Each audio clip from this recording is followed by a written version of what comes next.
early detection of things leads to early intervention for those who know what they are doing.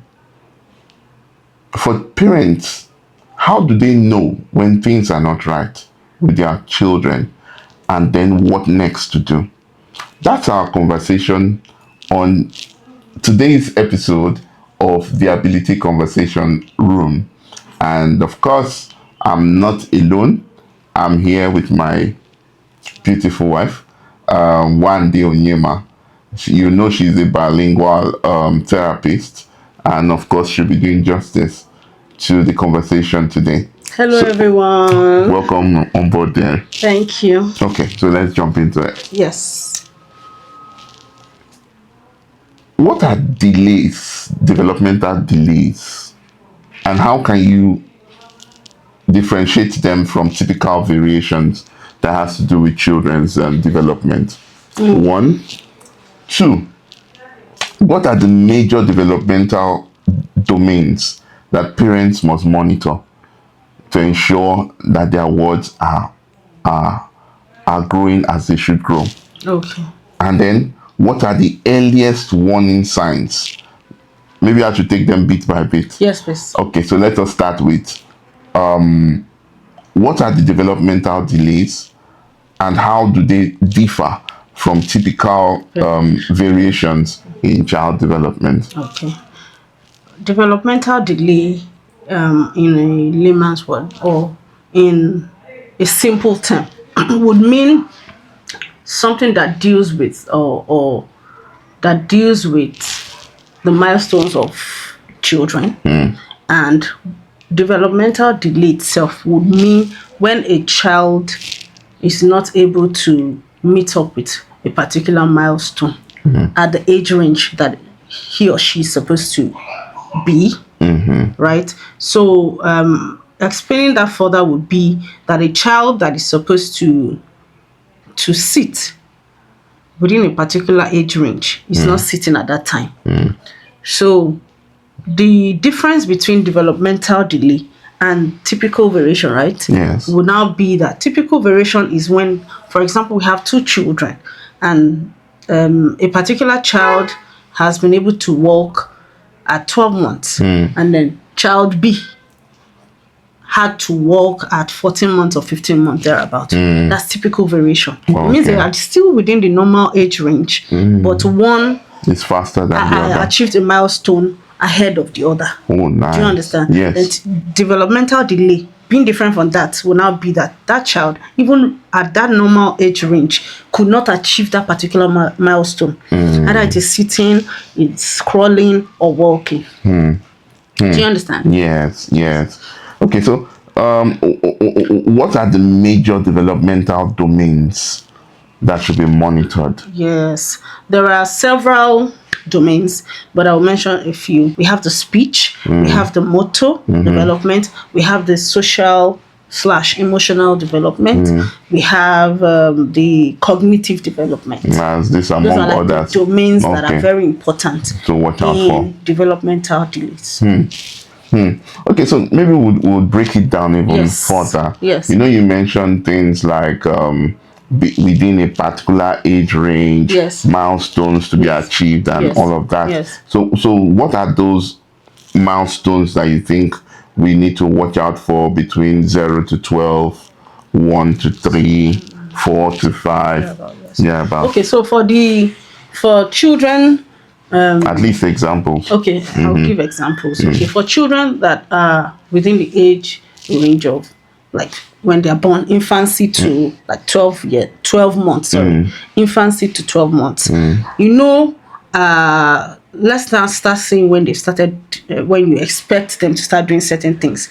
Like for children to be sitting now, you don't expect a child that is 12 months not to be sitting at 12 months. That already shows that there's a delay in development for that child, right? So the child is not sitting at 12 months.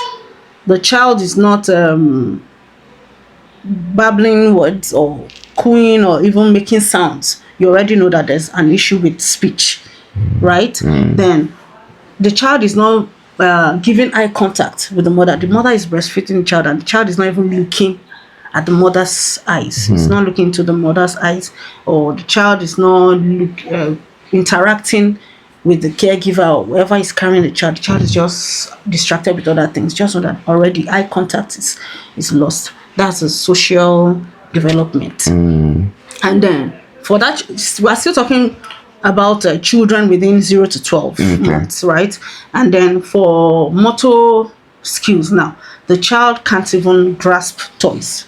Soft toys, not like something very big. The regular toys they use, the child is not able to grasp it or able to transfer from one hand to the other. Already know that child has developmental delay in motor aspect, domain of motor. And then for still within 0 to 12, now in the cognitive development, the child is not able to do some basic thinking like reasoning, like there's a toy here and then something is holding down. The child doesn't know that you take away the thing at the top and remove it. That's just basic thinking. That's even cognitive. You just know that child has developmental delay in that aspect, in cognitive development.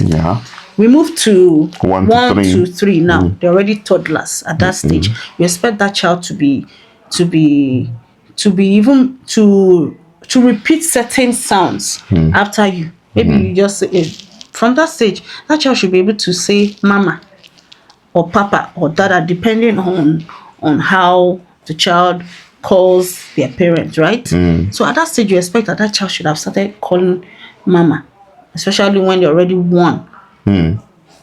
18 months or 2 years, right? Further down, you know that child has already started communicating. We don't want to compare now, but certain children already at 24 months, which is 2 years, and they already start saying, I want water, or water. They may not even say, I want water. They may say, water, want milk, things like that. You know that speech, if that child cannot even say things like that, not at full least sentence, you know that they can actually, the 2 words like that to communicate their want or their need. You know that child has developmental delay in speech. And then for motor, either gross motor, which has to do with walking or climbing things. By that age, a child that is already 1 year 6 months, that's 18 months, right? After climbing things, you find that some parents start saying things like, my child can climb the window, my child climbs on me, things like that. You should know that those are the basic things we expect to see a child within 1 to 3 doing already for gross motor, right? And then when it has to do with cognitive development, thinking about some tiny problem solving skills that you expect to see in them. So by that time, you give them not puzzle now, let's say building blocks, and they don't know that they're supposed to stack it. The child is just holding it, like looking lost. You already know that there's an issue with that cognitive development. Yes, right. Okay, so for 4 to 5. For 4 to 5 now, let me just make it brief. For 4 to 5, you expect that child is already communicating freely. A 4-year-old, if you see a typical 4-year-old, you expect that 4-year-old can express him or herself perfectly, like, way better. Mom, I'm full. I don't want more food. Mom, I want more. Mom, please, can I have water? Please, can I have more juice? You know that this child has developed speech and language to a certain level, right? So when that child is not saying it that way, you already know that there's an issue in developmentally, that there's a delay. Yeah, Do you get what I mean? Yes. Okay, And there's some other aspects that we shouldn't go deep into for now because of time. Yes. Okay. I know if I leave, you can go on and on and on. Yes. But then this brings us to the point where we ask the question: what are the causes of these developmental delays? What can you attribute them to? What causes them? Well, there are lots of courses, and because we can't say this is a particular course, this is a particular thing that is attached to, but there are several courses. But I'll just mention a few. So it could be genetically related, which may be hereditary. This you find in children that have Down syndrome. So some of them have delays developmentally. They may not reach the milestone at the time expected, right? So that's for genetic, for Genetic. yes, Yeah. for genetic. And then for there are certain children that get developmental delays out of birth complication. So at the time that they were born,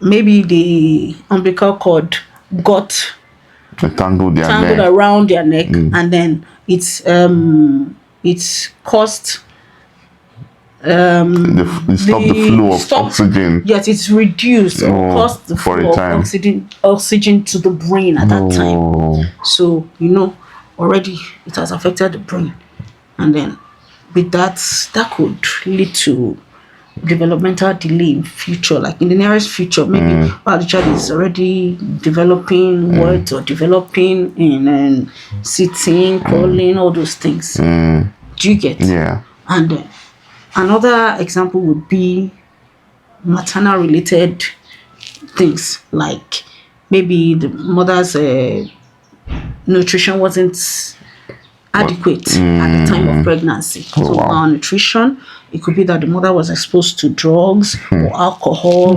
And then we have another one, which is like the environmental factors. Maybe there was exposure to toxins in the environment to that child that affected the child. So indeed, our mothers need to be very, very careful. Not just mothers, parents need to be generally. very careful what they ingest during this period of development within the developmental period of the child in the tummy.